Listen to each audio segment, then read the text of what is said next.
Hello, welcome to the Hangout. We're getting ready to play some D&D. Is that what we're doing? Bath mats and other TTRPG games. And something you guys were talking about while I was typing in. Oh, Brewster's Millions. Yeah. For a wide-ranging conversation. Yeah. This is what the pre-show is like. I have a topic. So my son's birthday is this weekend. Oh.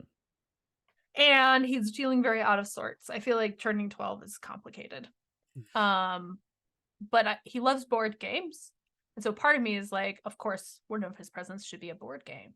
I'm wondering, are there any board games that you are like really hyped for? He likes complicated things. He really likes asymmetrical games. Ooh. Marvel Champions. It's from Fantasy Flight. It is fairly complicated, and it's got enough of the Arkham horror system in it without all of the Arkham horror in it that I would recommend it for a 12-year-old. Essentially, you pick a villain, and there's a deck on one side of the board. You are a hero that you have made a deck of, so it could be like Spider-Man, Iron Man, all these heroes and stuff, and you are fighting them. So like they're causing hazards where you have to rescue people and stuff like that. It's very enjoyable. It did kick my butt a lot. Is it a game that you have fun playing even if you are not a big Marvel fan? Because my son has a little bit of my hipster streak, so the fact that everybody loves superheroes is like, well, superheroes. I would, yeah. I in that case, I'd probably say no, because like it is very much like it's the superhero thing. The mechanics really compelling. This might be the way to convince some superheroes are really cool. The mechanics are very involved, which I did end up liking about it, because there were a lot of effects to keep track of. There's tokens that you put on stuff, and it I liked it a lot. But again, I have the bias because I do really like Marvel stuff. That's fair. Yeah. It's one of those things where threading the needle is hard because he loves complicated games. He went and played Dominion at his friend's house and was like, that game's too simple. They should make more complicated things happen. Does he like Terraforming Mars? Has he played that? He has not played Terraforming Mars. Because here's the other thing, is that my husband and I kind of have a limit for how long we can sit and play a board game. Because we also have another kid running around, right? Yeah. So we can't just ignore Ned for 3 hours. So this gets a little tricky because the games he loves are the ones that take multiple hours to play, right? So I bet he would love Terraforming Mars, but that game takes that's a 2-3 hour game, right? Two or 3 hour game. Yeah, it could be long. It just depends. Oh boy.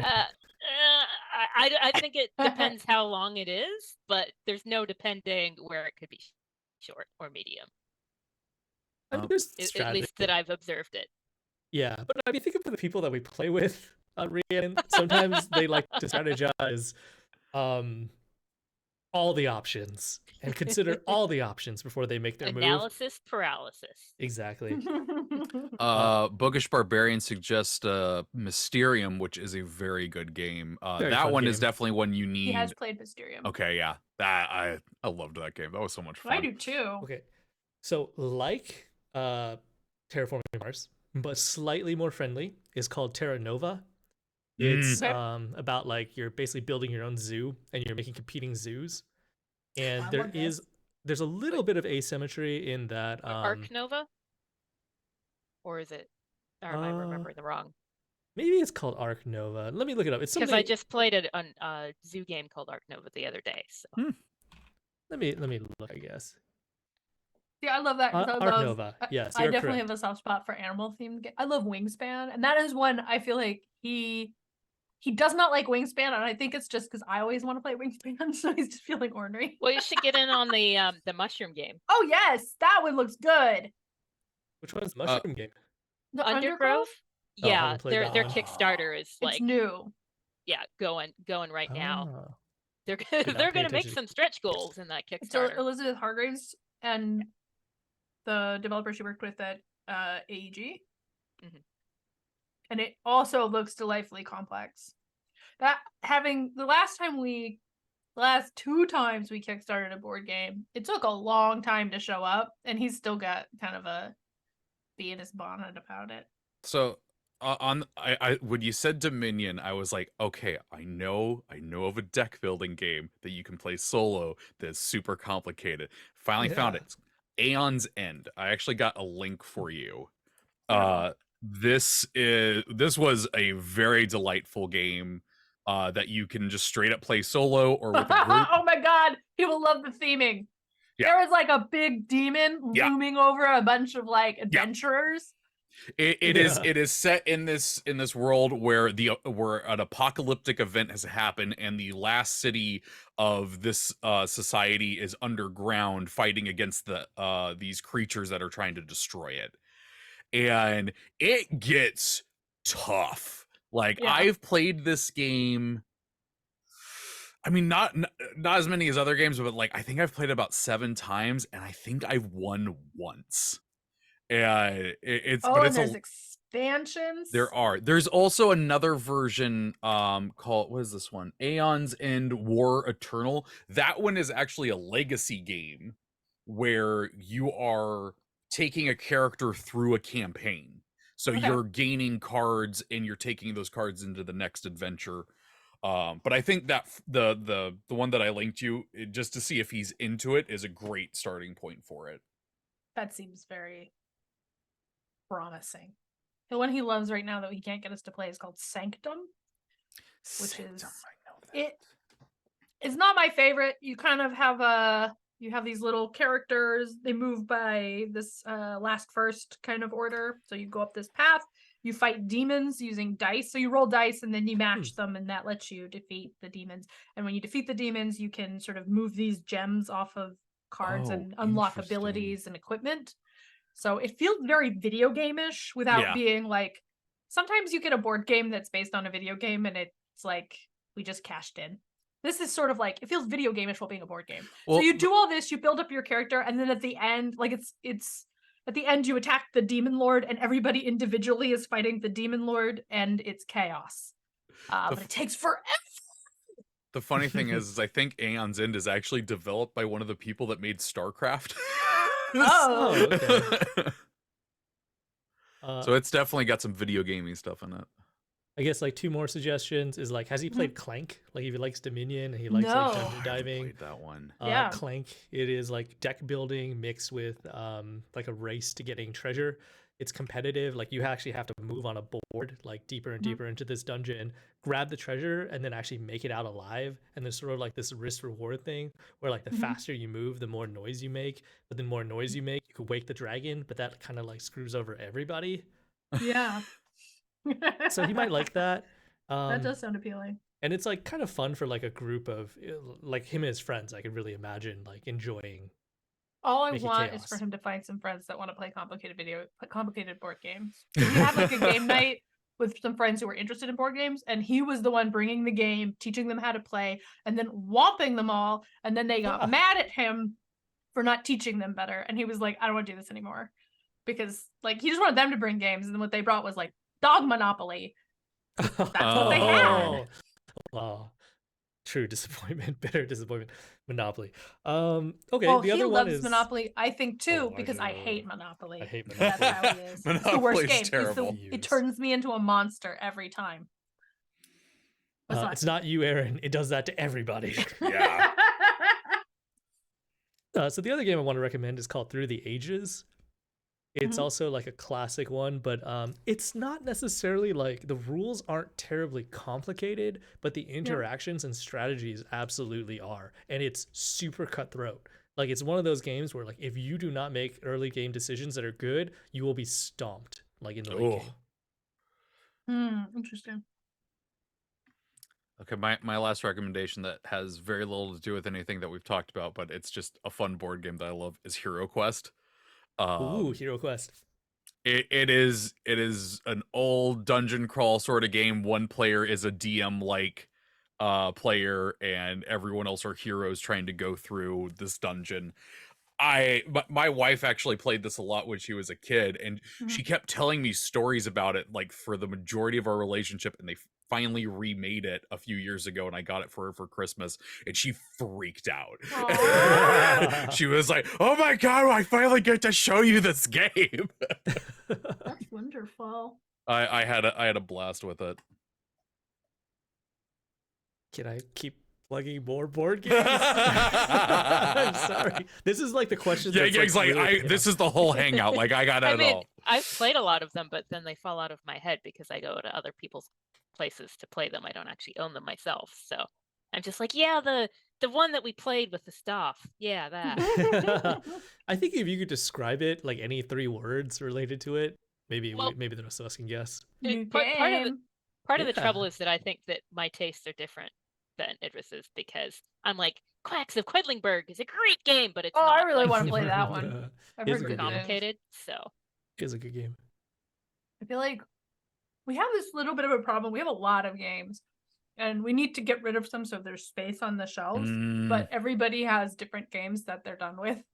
So, like we have like stuffed fables, which is fun, but like it's what this is the thing with a legacy game, right? Is if you start playing and then one of us is like not that into it, it's hard to bring it back and keep playing. Like, and I'm like, I don't think we're going back to this. And Idris is like, but we will someday. He has That's some me. games that he loves that I'm just not that into. That's me But with on the other hand- Gloomhaven. Gloomhaven. Oh, Tara and I Yeah. bought it. We played through quite a bit of it, and then we had to pack it up. 'Cause we were just leaving it out on the kitchen table because we just were coming back and playing it. Then we had to pack it up one time, and we're like, do we really want to set that up again? It's so much stuff. it is. Yeah, it's like a production. It takes you like 30 minutes to 45 minutes to just set it up and put Yeah. it back in the box. I feel like the games that I am always up for playing. I love Lords of Waterdeep. Oh, Oh ditto. god, I Like, love it so It's much. so fun. It's Ugh. like it's one of those games I feel really competent at. You know what? Especially when you add in the corruption mechanic. I actually found out recently because the designer's Pete Lee works at C&E, and I didn't hear this from him, but I heard this from somebody that was working with him, that apparently that game works the best with 2 players, because they ended up Pete and one of the other guys ended up play testing so much of it, just the 2 of them, that they found things were more balanced when Huh. it was 2 players instead of the 4. That's interesting. I Yeah. would say I think it's more fun when there's more Oh, yeah. players because Mhm. it's not like because I feel like I love the chaos. another game I love is Ticket to Ride, and Ticket to Ride with 2 people Classic. is stupid. It's just like Yeah, taking yeah. turns. You take turns and then you raid your trains. And then did Yep. you make your trains enough? You have to like at least 3 or you can't nothing gets blocked, right? Yep. I Can love I- Wingspan. And Wingspan is one good. more I'm gonna mention is this game called Santa Monica, where you build like a little beach town. I What? haven't played that one. It's fun. It's like a kind of like it's cards and you're laying out like a tableau, and like there's different buildings and different like things. So you're building the street and then you build the beach. This you'll is get, so like, a goal. cute. And like there's like a goal for everybody and then there's a goal for you, and you get points based on what you put next to each other basically. I love the vibe of this game. Oh my god. That is the thing. The vibe is like very There's an arcade called Joan of Arcade. the names are hilarious. My biggest that's gripe great. about this game is that there's a restaurant called If Fishes Were Dishes. And if it comes up, Goodness. Idris will just keep saying, if fishes were dishes, and dishes were fishes, and fishes were dishes, and fishes were fishes, and won't stop. That's the worst part about this game. Kind of reminds me of like Suburbia, which is also like a fun game. But No. like it reminds me of like Oh, SimCity, yeah. but in board game form. And they have like whimsical names for some of their businesses and attractions. But the last game I want to plug, and I swear this is the very last one, and we can It's move on, fine. is Dune Imperium. So Oh. like of all the Dune games I've ever tried, like Dune Imperium is the only one that I recommend. Not because the others are bad or anything. It's like very much so more specific to people's tastes. But I think Dune Mhm. Imperium is actually just a great board game. Like it takes some of the best of deck building with like worker placement games, Mm. and you're sort of like building your Force is as you're like taking over the planet, and it does not actually take forever. Like games are like maybe about 2 hours once people learn the rules. It's actually pretty wild that like the majority of Dune board games are actually extremely solid. Mm. I feel like this is a far-flung author dream. I would love to write a book that a board game gets based Oh on. man, Oh right? yeah. Every time I see that Red Rising board game, I don't even know if it's a good game, that There's I'm a very Red jealous Rising of it. board game. Never tried There's it. a Red Rising board game. I'm just Amazon is only going to be sending me board game ads for like the next week. Okay, I Oh, lied, I've one seen more. this. I just didn't realize that was based on the yeah. book. Okay. Yep. I haven't read the book, so. Yeah, one more plug, I It's- guess. Has he played Scythe? Oh, jeez. So asymmetric, like board territory taking and like building mechs and an empire, worker placement and resource gathering. But the mechs themselves are just so beautifully made So cool. and designed. Yeah. Yeah. Scythe is like someone played Risk and went, yeah, but what if this was like 4 more board games also? It's like his dream. Now, will Well, there you go. anyone play it with him?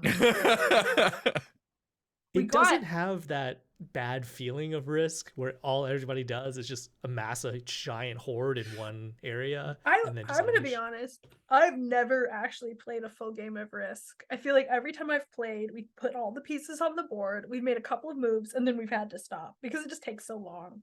The most amount of Risk that I have played is when I bought the Halo edition of Risk, and my friends and I couldn't stop playing it.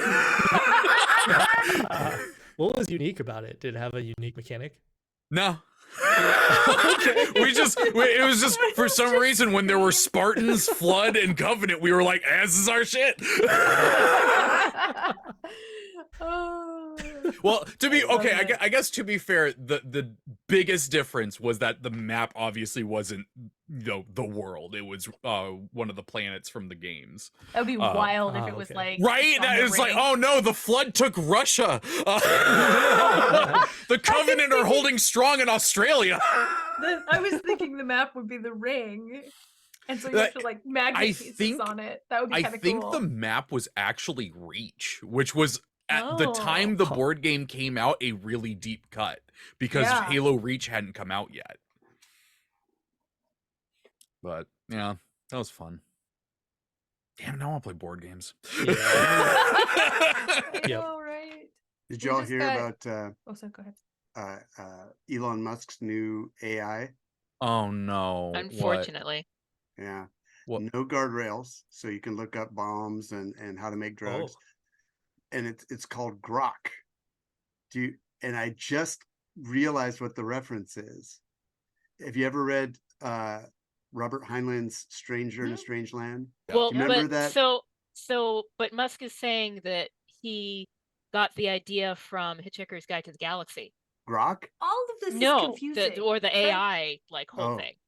So like, does he know that Grok isn't in that? Does he know that like the AI in Hitchhiker's Guide to the Galaxy is like awful and depressed? Like, I mean, it depends on which one. There's also the really happy one. well, so somebody who was saying like, well, obviously Musk is Zaphoid Beeblebrox, so. I feel like that's an insult to Zaphod. Elon Musk Yeah. wishes he was as charismatic as Zaphod That's true. Beeblebrox and is as failing upward as Zaphod Beeblebrox. Yeah. Oh my god. But to grok something in Heinlein's book, which I only got halfway through, I still have it up on my bed, because it's dense. Some of those 50s writers or whenever it was written,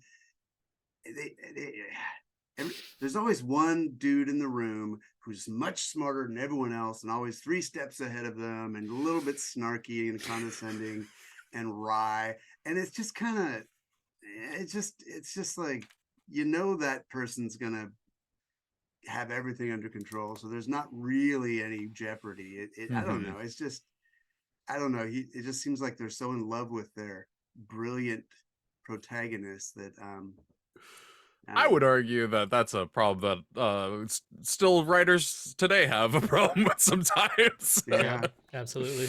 Shameless self-inserts. Oh, yeah. But yeah, to grok something in that book is to fully fathom and comprehend it. I mean, I use grok like that all the time just because, like, Really? it's a useful word. Mm-hmm. Like, you know, I to talk didn't know about it how was a word. my parents don't like grok, you know, social media or something like that. Oh, wow. Yep. I wonder, I'm going to look that up right now. Grok etymology. I've definitely heard it used in everyday conversation. Well, there were Yeah. people that wanted to make it's from Heinlein.